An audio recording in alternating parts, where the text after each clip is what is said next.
Hello and welcome in plant science world. This is doctor Prashant Singh. और आज चूँकि MG KVP Mahatma Gandhi Kashi विद्यापीठ में एग्ज़ाम्स चल रहे हैं, तो आज के इस लेक्चर में अभी हम लोग डिस्कस करने वाले हैं BSc सेमेस्टर सेकंड का जो बॉटनी मेजर पेपर का एग्ज़ाम हुआ था, उसके आंसर कीज़ को लेके आते हैं। तो पेपर का नाम है आर्चिगोनियड्स एंड प्लांट आर्किटेक्चर। तो लेट अस स्टार्ट, डिस्कस करते हैं हम लोग पेपर को। तो ये ए सीरीज़ है और ये मेजर पेपर है। 75 मार्क्स का एग्ज़ाम हुआ था, 2 घंटे का एग्ज़ाम था और हर एक क्वेश्चन 1 नंबर के थे, यानी कि 75 मार्क्स का ये पेपर है। तो आंसर कीज़ की बात करते हैं। तो क्वेश्चन नंबर 1 जो है, एम्फीबियंस ऑफ प्लांट किंगडम। तो प्लांट किंगडम में किसको एम्फीबियंस कहा जाता है? तो amphibians of plant kingdom are, बहुत सारे लोग जानते होंगे, bryophytes are the amphibians of plant kingdom. Next question है question number second. The plant body of most of the bryophytes are, this is gametophyte. Question number third है, the spermatozoites in bryophytes are, स्पर्मेटोजोइट्स का मतलब है कि bryophytes का जो sperms होते हैं वो कैसे होते हैं? बाई फ्लैजिलेट, 2 फ्लैजिला पाया जाता है इसमें, फॉरवर्ड और बैकवर्ड मूवमेंट के लिए। क्वेश्चन नंबर फोर्थ है, the function of scales of riccia are. तो रिक्सिया के जो स्केल्स होते हैं, they are protective in nature. तो option number 4 is the correct. जीवा का पार फाउंड इन, बहुत कॉमन क्वेश्चन है, ये बहुत पूछा जाता है, मार्केंसिया। नेक्स्ट है, the air pore of marchantia are barrel shape. Option second is the correct, barrel shape होता है। Anthoceros is commonly called, this is commonly called hornwort. Liverwort, peat moss और बॉग मास नहीं है ये, Anthoceros को हॉर्नवर्ड कहा जाता है, टेरिडोफाइट है। Next question is question number 8। The endophytic algae present in, endophytic algae किसमें पाया जाता है? तो endophytic algae are found in the anthoceros, blue green algae होते हैं। The father of Indian biology, professor Shivram Kashyap, यानी कि SR Kashyap. Retort cells are found in sphagnum, spelling mistake है, sphagnum, option second is the correct. Question number 11, the simplest known sporophyte among bryophytes are Riccia. Riccia का जो sporophyte है वो सबसे simple होता है ब्रायोफाइट में। Rhynia belongs to which period? तो राइनिया आप सब जानते हैं कि फॉसल टेरिडोफाइट है, अगर आपने पढ़ा हो तो ये डिवोनियन पीरियड में पाया जाता था Rhynia. Question number 13, pteridophytes are also known as vascular cryptogams कहते हैं इन्हें। ये पहले ऐसे नॉन फ्लावरिंग प्लांट हैं जिसमें कि वैस्कुलर टिश्यूज़ का फॉर्मेशन हुआ था, तो इसको वैस्कुलर क्रिप्टोगैम्स कहते हैं। इससे हम लोग स्नेक ऑफ प्लांट किंगडम भी कहते हैं। Next question number 14, Rhynia was described by Kingston and Lang. Option number 4 is the correct. Question number 15, most of the pteridophytes are terrestrial in nature. Most of the pteridophytes are terrestrial in nature.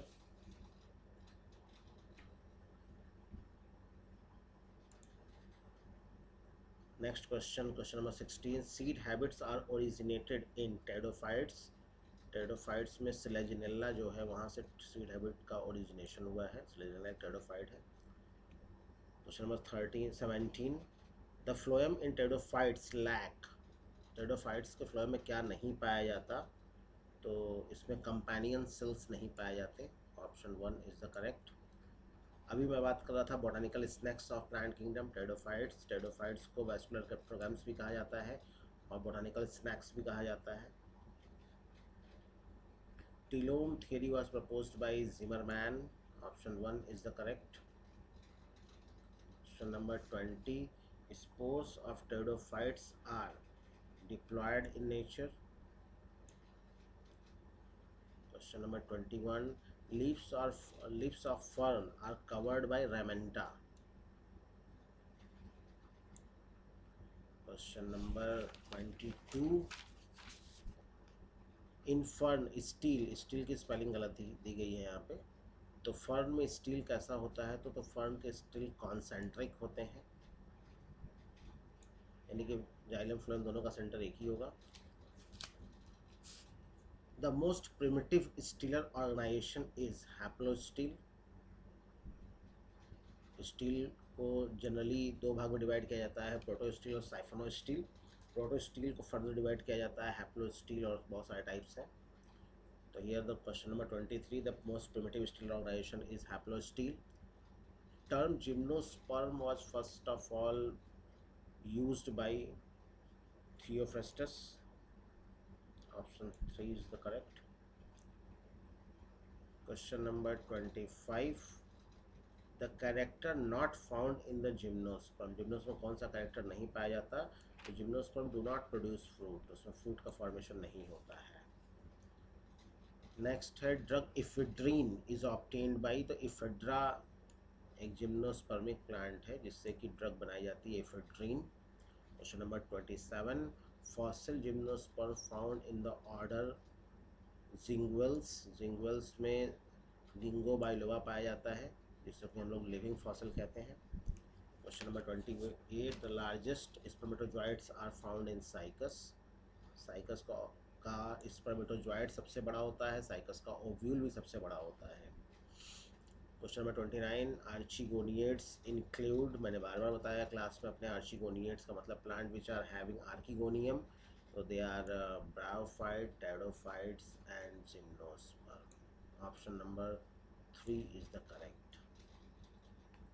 Question number 30, Canada balsam obtained from Abies. Chilgoza seed obtained from Pinus. चिलगोजा fruit कहा जाता है। Endosperms of gymnosperm is haploid, haploid होता है। Question number 33, gymnosperm are naked seeded plant because of. अब gymnosperm को naked seeded plant कहते हैं इसलिए क्योंकि इसमें फ्रूट नहीं होता और इसमें ओव्यूल भी नहीं होता, ये दोनों ऑप्शन सही हैं, इसीलिए इसको नेकेड सीडेड प्लांट कहते हैं। तो फर्स्ट ऑफ ऑल तो हम लगाएंगे, अगर एक ऑप्शन लगाना है तो हम नो फ्रूट लगाएंगे, लेकिन नो ओव्यूल भी करेक्ट है, दोनों ऑप्शन इसके करेक्ट है। तो gymnosperm are naked seeded plant. अब इन दोनों ऑप्शन में आपने जो भी लगाया हो, यूनिवर्सिटी क्या कंसिडर करती है इस पर डिपेंड करता है, ठीक है।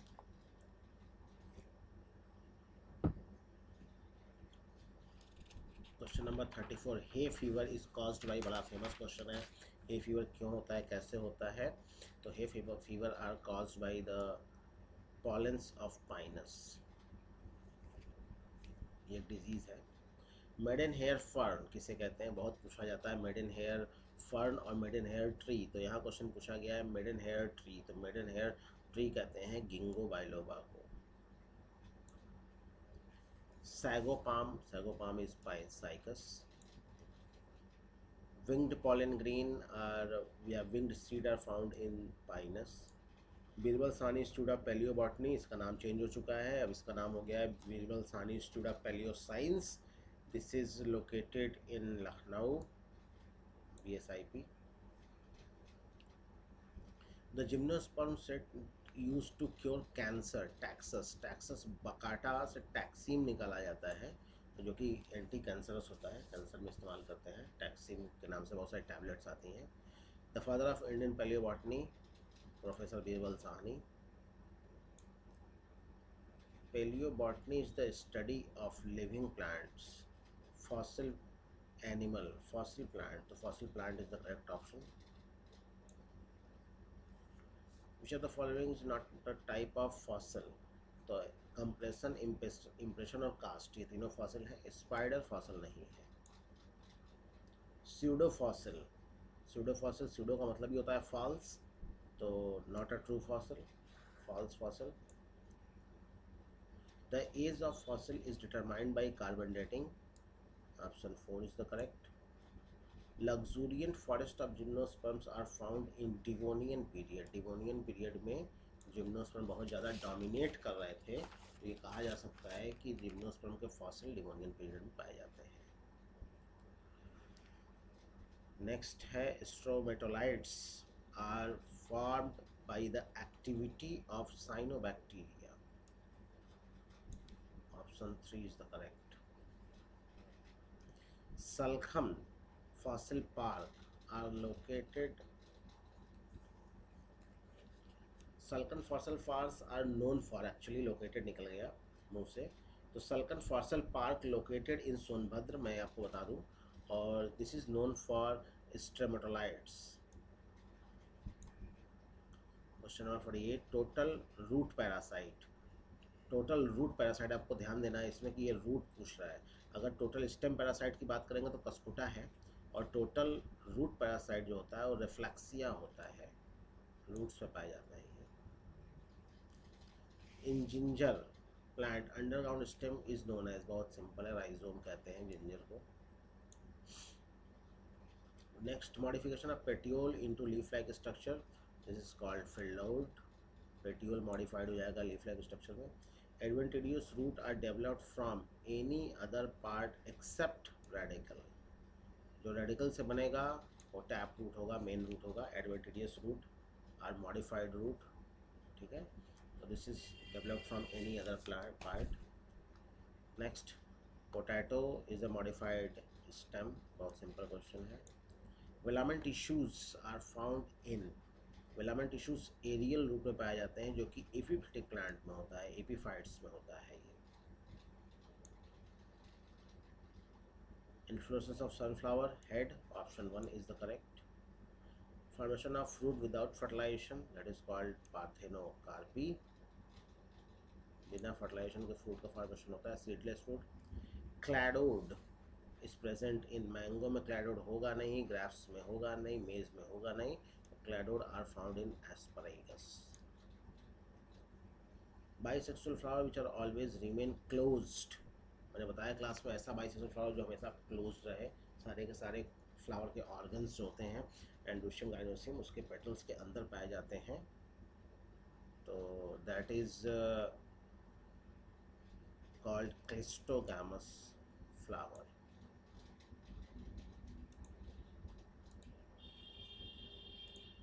एक और मीटिंग चल रही थी साथ में, वो मीटिंग एंड हो गई है।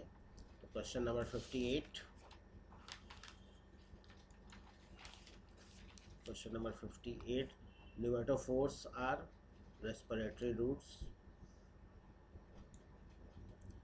Tap root developed from radicle. The thorn is modified into branches because, thorn का मतलब होता है कांटे, जो बड़े बड़े कांटे होते हैं, नुकीले कांटे, तो they are modified branches because it is arises from the axis of leaves. Question number 61, term palynology was given by Hyde and Williams. Next, question number 62, melissopalynology refer the study of honey, ऐसे pollen grains जो honey में trap हो जाते हैं। Aeropalynology is the study of pollen in the atmosphere. The option number first is the correct. Aeropalynology. Next, pollen viability is affected by, तो pollen viability जो होता है वो temperature और humidity दोनों पर based होता है, so the correct option is both temperature and humidity. Option 3 is the correct. The exine of pollen is homogeneous, बहुत सारे लोग heterogeneous लगाएंगे, इसलिए क्योंकि एक्साइन जो होता है उसके सरफेस रफ होते हैं, तो आप हेट्रोजीनियस कह सकते हैं, लेकिन आपको ध्यान देने वाली बात यह है कि एक्साइन पे स्पोरोपोलेनिन पाया जाता है, और वो स्पोरोपोलेनिन की वजह से उसके सरफेसेस जो होंगे वो स्मूथ हो जाएंगे कुछ हद तक, so this is the homogeneous. Fertilise egg is zygote, option second is the correct. Double fertilisation was discovered by, बहुत सारे लोग पी माहेश्वरी लगा सकते हैं, तो पी माहेश्वरी जो है वो फादर ऑफ इंडियन एम्ब्रोलॉजी है, न कि डबल फर्टिलाइजेशन उन्होंने बताया था, तो double fertilisation was discovered by S G. Nawaschin, option second is the correct. Endosperm of angiosperm generally, तो आप सब जानते हैं it is triploid. Porogamy, the pollen tubes are entered through micropylar end. Option number 1 is the correct. Question number 70. The old trunk, dark central would, जब लकड़ी जो होती है पुरानी वाली, उसका जो सेंट्रल पार्ट होता है वो बहुत ज़्यादा डार्क कलर का होता है, और उस वुड को हम लोग कहते हैं heartwood. Periderm cork cambium से बनता है। तो पेरीडर्म के 3 पार्ट होते हैं, फिलोजेन, फिल्लम एंड फिलोडर्म। इन तीनों को एक साथ हम लोग पेरीडर्म कहते हैं। तो the correct option is 4, all of the above. Question number 72. Porous wood are found in या characteristics of gymnosperm. जिम्नोस्पर्म में जो पाइनस होता है उसके वुड पोरस होते हैं। Cambium responsible for the growth. तो कैम्बियम जनरली लोग कहते हैं सेकेंडरी ग्रोथ कराता है, ग्रोथ इनबिल्ट कराता है, लेकिन कैम्बियम के सेल्स जो होते हैं वो मेरिस्टेमेटिक होते हैं, और this are responsible, cambium are responsible for the growth in width, length and circumference also. So according to me, the option 4th is the correct. Question number 74, आप कहीं कहीं डिस्कस करेंगे कैम्बियम को तो लोग कहेंगे कि नहीं, केवल ये विड्थ में ग्रोथ कराता है, केवल ये थिकनेस बढ़ाता है, लेकिन according to me it is width, length and circumference. तो all of above correct option. Question number 74, Casparian strip is present in, तो इट इज़ एंडोडर्मिस, रूट्स पे पाया जाता है, रूट्स का एंडोडर्मिस में होता है। And now the final question for 75, vascular bundle without cambium is called closed. If cambium present, then it is called open. So this is all 75 questions. So thank you so much. We are discussing BSc second semester examination paper of 2024, botany, archegoniates and plant architecture. All the best. Thank you so much.